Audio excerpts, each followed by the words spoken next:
Hi hello ನಮಸ್ತೆ friends, welcome to CM news YouTube ಚಾನಲ್ಗೆ.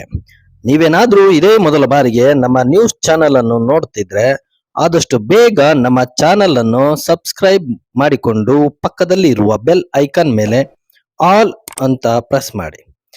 ಯಾಕಪ್ಪ ಅಂತಂದ್ರೆ ನಾವು ಮಾಡುವಂತಹ ಪ್ರತಿಯೊಂದು ವಿಡಿಯೋನು ಕೂಡ ನಿಮಗೆ ಬರುತ್ತದೆ.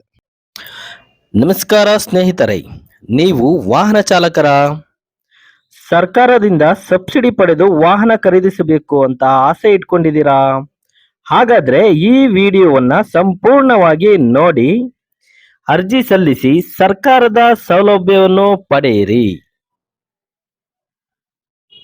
ನಿರುದ್ಯೋಗಿ ಯುವ ಜನರಿಗೆ ಸ್ವಯಂ ಉದ್ಯೋಗ ಮಾಡಲು ಸಾರಥಿ ಯೋಜನೆ ಅಡಿಯಲ್ಲಿ 4 ಚಕ್ರಗಳ ವಾಹನವನ್ನು ಅಂದರೆ ಟ್ಯಾಕ್ಸಿ, ಟಾಟಾ ಎಸಿ, ಗೂಡ್ಸ್ ವಾಹನ, ಒಟ್ಟಿನಲ್ಲಿ 4 ಚಕ್ರದ ಹಳದಿ ಬೋರ್ಡಿನ ವಾಹನ ಖರೀದಿಸಲು ಬ್ಯಾಂಕ್ಗಳಿಂದ ಪಡೆಯುವ ಸಾಲದ 50% ಅಥವಾ ಗರಿಷ್ಠ 3 ಲಕ್ಷ ರೂಪಾಯಿಗಳವರೆಗೂ ಸರ್ಕಾರ ಸಹಾಯಧನವನ್ನು ನಿಗಮಗಳ ವತಿಯಿಂದ ಮಂಜೂರು ಮಾಡುತ್ತಾರೆ.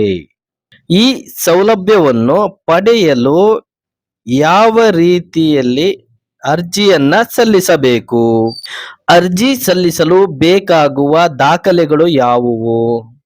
ಅರ್ಜಿಯನ್ನ ಎಲ್ಲಿ ಸಲ್ಲಿಸಬೇಕು? ಯಾವ ನಿಗಮದ ವತಿಯಿಂದ ನಮಗೆ ವಾಹನ ಖರೀದಿಸಲು ಸೌಲಭ್ಯವನ್ನು ಕಲ್ಪಿಸಿಕೊಡುತ್ತಾರೆ? ಈ ಎಲ್ಲ ಮಾಹಿತಿಯನ್ನ ಈ ವಿಡಿಯೋದಲ್ಲಿ ತಿಳಿಸಲಾಗುತ್ತದೆ. ಬನ್ನಿ ಈ ವಿಡಿಯೋನ ಸಂಪೂರ್ಣವಾಗಿ ನೋಡಿ.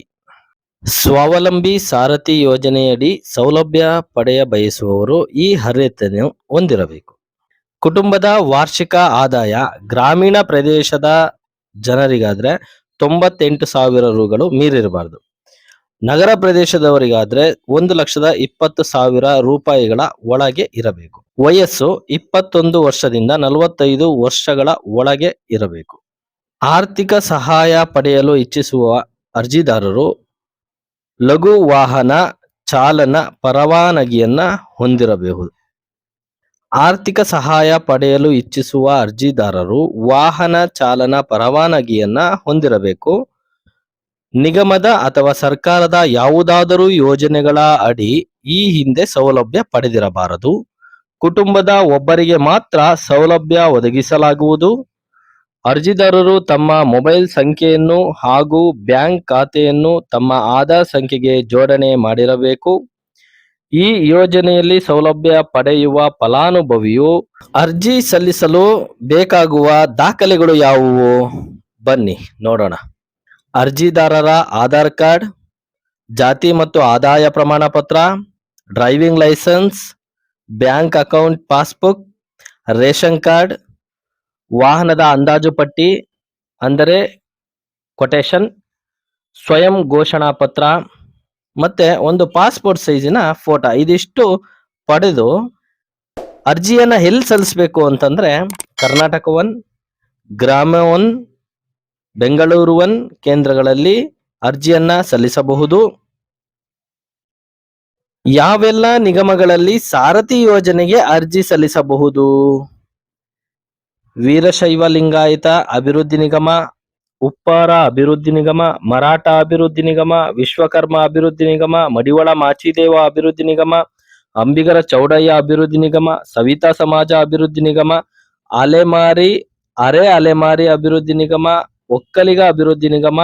ಇದಿಷ್ಟು ನಿಗಮಗಳಿಗೆ ಸಂಬಂಧಪಟ್ಟಂತೆ ಹಿಂದುಳಿದ ವರ್ಗಗಳು ಪ್ರವರ್ಗ 1, 2A, 3A ಮತ್ತು 3B ಗೆ ಸೇರಿದಂತವರು ಈ ಯೋಜನೆಗೆ ಅರ್ಜಿಯನ್ನ ಸಲ್ಲಿಸಬಹುದಾಗಿರುತ್ತದೆ. ಮುಂದಿನ ದಿನಗಳಲ್ಲಿ ಸ್ವಯಂ ಉದ್ಯೋಗ ನೇರ ಸಾಲ ಯೋಜನೆ, ಗಂಗಾ ಕಲ್ಯಾಣ ಯೋಜನೆ, ಅರಿವು ಶೈಕ್ಷಣಿಕ ಸಾಲ ಯೋಜನೆ, ಬ್ಯಾಂಕ್ಗಳ ಸಹಯೋಗದಿಂದ ಸ್ವಯಂ ಉದ್ಯೋಗ ಯೋಜನೆ, ಉಚಿತ ಹೊಲಿಗೆ ಯಂತ್ರ ಯೋಜನೆ ಹಾಗೂ ಮರಾಠ ಮಿಲಿಟರಿ ಹೋಟೆಲ್ ಯೋಜನೆಗಳ ಬಗ್ಗೆ ಸಂಪೂರ್ಣವಾದ ಮಾಹಿತಿಯನ್ನ ನೀಡ್ತೇವೆ. ಅರ್ಜಿಯನ್ನ ಸಲ್ಲಿಸಲು ಏನ್ ಮಾಡಬೇಕು, ಯಾವ ದಾಖಲೆಗಳನ್ನ ಕೊಡಬೇಕು, ಪ್ರತಿಯೊಂದು ಮಾಹಿತಿಯನ್ನ ತಿಳಿಸ್ತೇವೆ. ಯಾವಾಗಲೂ ನೋಡ್ತಾ ಇರಿ ನಿಮ್ಮ ಸಿಎಂ ನ್ಯೂಸ್ ಯೂಟ್ಯೂಬ್ ಚಾನಲ್ ಅನ್ನು. ಧನ್ಯವಾದ.